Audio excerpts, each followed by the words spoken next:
Hello दोस्तों। जय हिंद। आज मन बहुत ज़्यादा उदास है और उससे भी ज़्यादा मन में गुस्सा है। ये गुस्सा किसके लिए है उसका कोई नाम नहीं है। ये हमारे ही आपके बीच में कुछ लोग हैं जिनकी वजह से ये जो मेरे अंदर गुस्सा और नीचे से लगा के ऊपर तक जो आग लग चुकी है मेरे तन बदन में, वो उसी की वजह से मैं अपने आप को कंट्रोल नहीं कर पा रहा हूँ। इसका कारण ये है कि अभी कुछ टाइम पहले मैंने एक वीडियो देखा सोशल मीडिया पे। वो वीडियो था रुचि जी का, जो पिछले 26 दिन से लगातार अपने पति की जान बचाने की जद्दोजहद कर रही थी। मगर अफसोस, कुछ नागारा लोग जीत गए और वो हार गई। अपने पति की जान नहीं बचा चुकी। अब वो अपने पति को खो चुकी हैं। उस दौरान जो वो 26 दिनों का जो टाइम पीरियड उन्होंने झेला, जो प्रताड़ना उन्हें इन 26 दिनों में मिली, मैं उस पर सवाल उठाना चाहता हूं।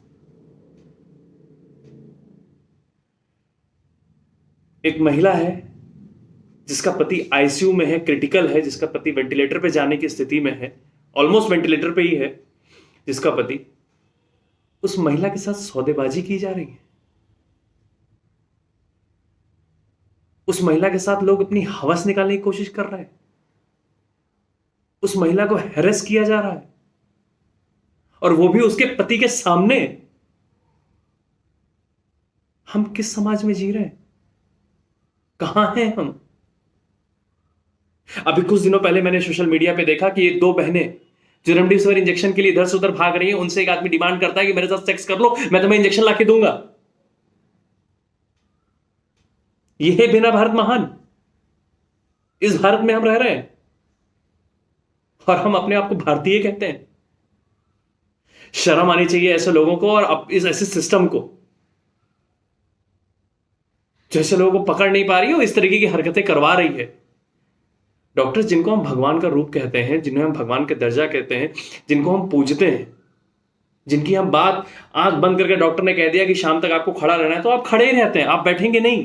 अगर डॉक्टर ने आपसे एक बार भी कह दिया, इतनी बात उसकी मानते हैं। वो डॉक्टर, एक पुरुष जिसके सामने महिला के उसकी वाइफ का उसके सामने छेड़खानी की जा रही है और वो बेचारा वो कुछ नहीं कर पा रहा है। वो बेचारा बेड पे हॉस्पिटलाइज है, आईसीयू में है, ऑक्सीजन उसके चल रही है, उसके सामने उसकी पत्नी को छेड़ रहे हैं और वो बेचारी कुछ नहीं कर पा रही। मतलब आप मनोदशा समझ रहे हैं उस इंसान की क्या होगी? जीते जी मर जाएगा। कोविड कोरोना उसे नहीं मार सकता। उसका आत्मविश्वास टूट जाएगा कि मेरे सामने मेरी वाइफ को छेड़ा जा रहा है, मेरे सामने मेरी वाइफ के साथ बदसलूकी की जा रही है और मैं कुछ नहीं कर पा रहा हूं। वो इंसान जीते जी मर गया। ये जो ऐसी हरकतें कर रहे हैं, मेरा उनसे एक सीधा सा सवाल है कि भाइयों, एक बात बता दो, एक बात बता दो। चलो, इंजेक्शन बेच रहे हो, ठीक है।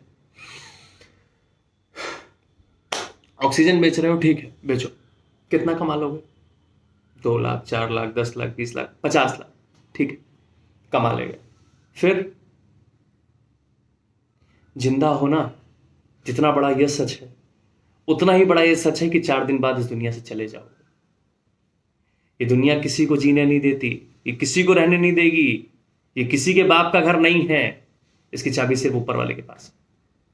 वो जब जिसकी नजर टेढ़ी हो गई ना, तुम कितना भी पैसा बचा के रखो, कितनी भी अपने लिए ऑक्सीजन बचा के रखो, कितने भी रेमडेसिविर अपने गड्ढे में खोद के रखो, तुम्हारा समय आ जाएगा, तुम्हें लेके जाएगा। यार, मैंने भी अपने भाई को खोया है, मैंने भी अपने मामा जी को खोया है, मेरे भी ताऊ जी की भी डेथ हुई है। यार, हम सब अपने आप को खो रहे हैं। ये समय ऐसा चल रहा है। हम लोग को एक दूसरे का साथ देना चाहिए। ऐसे माहौल में एक दूसरे की मदद करनी चाहिए कि एक दूसरे को नोचने के लिए हम लोग भेड़िए हैं। यार, जानवर भी अगर 4 भेड़िए एक भेड़िए को नोच रहे होते हैं तो अगले भेड़िए उनको आके बचाने लगते हैं और छुड़वा लेते हैं कि हाँ चलो चलो, उसको चोट ना लगे, मरे ना बेचारे की जान हानि का। हम लोग जानवर से भी गए गुजरे हो गए। ये है हमारा सभ्य समाज कि पैसे के पीछे इतना पागल हो गए, इतना पागल हो गए। आज हॉस्पिटल कहता है कि मुझे 1 लाख रुपए पर डे जमा। गरीब आदमी जिसकी आमदनी पिछले 2 साल से नहीं, वो 1 लाख रुपए पर डे कहां से लेके आएगा? जो गांव देहात में रहते हैं, उनसे एम्बुलेंस वाले लाख लाख 25-25 हजार रुपए किराया ले रहे हैं। वो बेचारे गांव से लेके शहर में लेके बंदा कहां से लेके आएंगे? वो वहीं के वहीं हार मान लेते हैं और अपने आदमी को वहीं पे खत्म करके उनका अंतिम संस्कार कर देते हैं। उनके अंदर इतनी हिम्मत नहीं है कि अपने आदमी को शहर के अंदर लाके एक हॉस्पिटल में हॉस्पिटलाइज तक करा पाए। कोई सिस्टम का दोस्त, सिस्टम तो बहुत बाद में आता है, सिस्टम तो है ही निकम्मा, सिस्टम बहुत बाद में आता है। सारी नेतागिरी, राजनीति, ये सब चीजें बहुत बाद में है। पहले हम आपसदारी में एक दूसरे को देख लें, आंखों में आंखें डाल के, कि हम आप कितना सही हैं।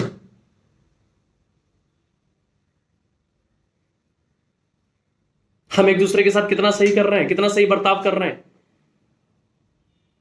आज सुबह से मुझे चैन नहीं पड़ा जब से मैंने वो वीडियो देखा है। मुझे उस औरत की आवाज ऐसे मेरे कानों में गूंज रही है ना, जैसे वो बाबू बाबू करके बोल रही है ना वीडियो की तरह डिस्क्रिप्शन डालूंगा लास्ट में लिंक, देखिएगा आप सब भी, खून खौल उठेगा। अगर थोड़ी सी भी इंसानियत बची है तो देखिएगा उसे।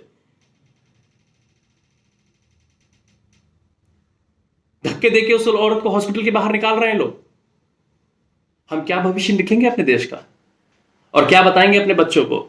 ये जो आप लोग कमाई कर रहे हैं, अपने बच्चों को क्या बताएंगे कि मैंने कितने लोगों को मार के, कितने लोगों को फर्जी इंजेक्शन बेच के, कितने लोगों को पैसे कमा के मैंने बच्चों आपको पढ़ा किया, आपको पढ़ा किया, आपको पढ़ाया, आपको इस लायक बनाया? किसको बताएंगे आप?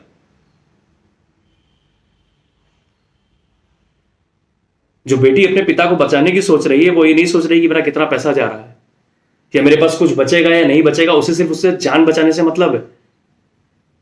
लेकिन हम आप इतने दरिंदे हो चुके हैं, समाज को इतने नोचने पे तुले हुए हैं कि भाई सबका दिन आएगा, सबका समय आएगा। यहां पे कोई भी अमर संजीवनी बूटी नहीं पी के आया है। इस तरह की गफलत में मत रहना कि तुम बच जाओगे, तुम्हारा दिन नहीं आएगा। अभी ब्लैक फंगस आ गया, इससे पहले कोविड था, ठीक है? तो अभी ये चलता ही जाएगा, ऐसा नहीं कि कोई बच जाएगा। सब वहां पे लिखा जा रहा है, लेखा जोखा। भाई हाथ जोड़ के निवेदन कर रहा हूं, रिक्वेस्ट कर रहा हूं कि प्लीज ये बंद कर दो। किसी भी तरीके की ऐसी हरकतें मत करो, किसी मजबूर का फायदा मत उठाओ। बहुत सारे केसेस मैंने दिखे हैं, बहुत सारे मैंने केसेस देखे, आए दिन सोशल मीडिया पे पोस्ट होते हैं मेरे मैं स्क्रॉल डाउन कर देता हूं, मैं खोलता नहीं हूं उसे।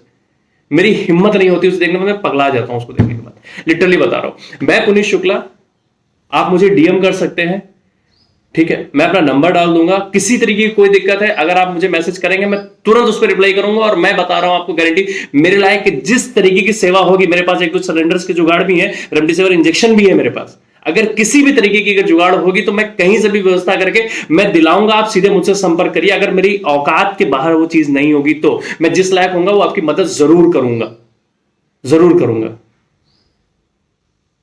यार वो भी किसी की बहन है, वो भी किसी की बीवी है, वो भी किसी की बेटी है। यार लड़के तड़प रहे हैं, अपने पिता को हाथ में उठा उठा के लोग तड़प रहे हैं, लोगों को बेड नहीं मिल रहे। ये माहौल मचा हुआ देश के अंदर, और हम सब लोग धंधा कर रहे हैं। यार पूरी जिंदगी पड़ी धंधा करने के लिए। यार पूरी जिंदगी धंधा करो ना, आराम से मेहनत की कमाओ, अपने दम की कमाओ। किसी के आंसू की कमा के आगे बढ़ोगे? किसी के आंसू से सौदा कर रहे हो तुम लोग? थू है साले तुम लोग के नाम पे। इंसान कहते हो अपने आप को? तुमसे अच्छे तो जानवर है, जो एक दूसरे का दर्द तो समझते हैं कम से कम। समय आएगा, है ना? कर्मा किसी को छोड़ता नहीं है, सबका समय आएगा। आज कर रहे हो आप, कर लो, कोई दिक्कत नहीं है। लेकिन कल को ना, जब ये समय आपके साथ आएगा ना, तो भूलिएगा नहीं, तब किसी को दोष मत दीजिएगा। क्योंकि ये पहाड़ जो आपने बना के खड़ा किया है ना, ये आने वाले समय में आप ही के लिए है। आप ही अपने लिए गड्ढा खोद रहे हो आप ये। तो दोस्तों, जो भी मुझे सुन रहा है, समझ रहा है, ये वीडियो बनाने का सिर्फ एक ही मकसद है। अगर मेरे वीडियो से कहने से मेरे अगर एक दो लोगों की भी सोच बदल जाती है, एक दो लोगों की भी सोच बदल जाए, या कोई मदद करे किसी की, या ऐसी हरकतें जो भी कर रहे हैं, जो भी मुझे थोड़ा बहुत मानते हैं या समझते हैं मेरी बात को, किसी के मन में थोड़ा सा भी ऐसा ख्याल है तो भाई मेरे प्लीज निकाल दो। किसी भी तरह की कोई सौदेबाजी मत करो, अपने आप को भी सेफ रखो और दूसरों की मदद करो। हम सब एक दूसरे को खो रहे हैं। हम में से कोई भी ऐसा नहीं होगा जिसकी जान पहचान में 2 4 5 लोग इस दुनिया से छोड़ के उसको गए नहीं है। ये बहुत खराब समय चल रहा है। सौदेबाजी का समय नहीं, ये एक दूसरे का साथ देने का समय है, समझिए। तो प्लीज थोड़ा सा भी अगर भगवान को या इंसानियत के नाते थोड़ा सी भी अगर आप किसी की मदद कर सकें या ऐसी हरकतें या ऐसे किसी भी बंदे को जानते हैं ना, तो उसे कानून के हवाले करिए। जो इस तरीके किसी को भी पनाह मत दीजिए और उसके गुनाह में शामिल मत होइए। इस गुनाह से आप यहां तो बच लेंगे लेकिन वहां नहीं बच पाएंगे। वो सब देख रहा है, उसे सब पता है। बहुत कष्ट हुआ है, मैं भूल नहीं पा रहा हूं वो वीडियो देखने के बाद। आए दिन वीडियो आ रहे हैं, आए दिन एक के बाद एक वीडियो। कोई हॉस्पिटल में किसी की ऑक्सीजन निकल रही है, यार डॉक्टर्स बहुत अच्छा कर रहे हैं, डॉक्टर्स बहुत अच्छा कर रहे हैं, लेकिन ये जो बाकी लोग ये डॉक्टर्स ऐसे काम कर रहे हैं, वो कौन है, कहां से आए हैं वो भी तो आप ही लोग के बीच में है। अब ऐसे में हम किसको छांटे कि कौन अच्छा है और कौन बुरा?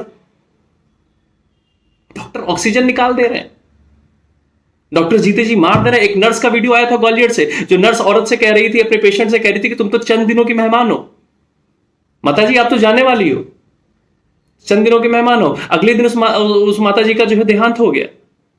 क्यों भाई? ये कोविड सिर्फ दिमाग का खेल है।